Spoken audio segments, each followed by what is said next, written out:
lapak ko sa iyo sa pag-ibig mo ay tuloy, ngunit hindi nagtagal mo ba ng tunay na kulay?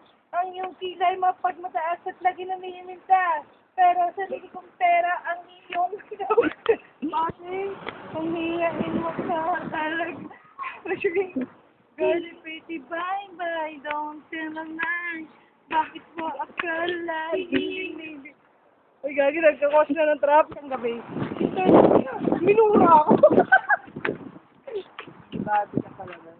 Oo. Pero, sabi ko sa kanya, ayaw ko naman din. Hindi ako. Siguro.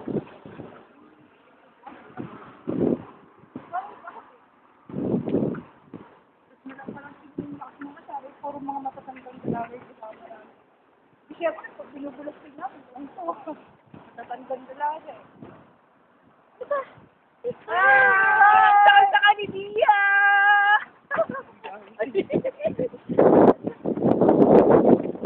Hi, good morning mga sister. Andito po kami ngayon sa Abu Dhabi. Papunta po kami ngayon sa Kanidiya Mall at mamimili ng chiffon. Alright. Sige po, ano ito ang gagawin namin?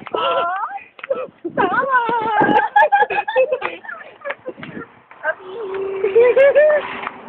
Ano mo ba sisig ako sa'yo? Daho itong nagbibideo na ites na mataba-taba, nakarinig na ni Jen, nanigas ang buong itlog. Ahi, sabi ko rin natin siya sa pangalan. Jessica. Tama! O, tama na. Masyado kayo na-entertain. Pagod na ako. Mainit na. Ay, fine.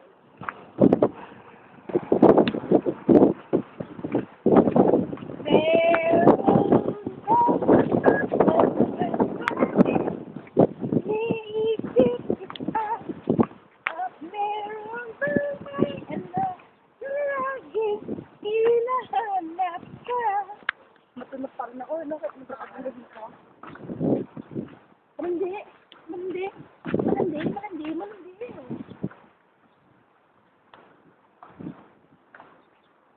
Hindi, oh. Hindi ako papagod. Hindi ako.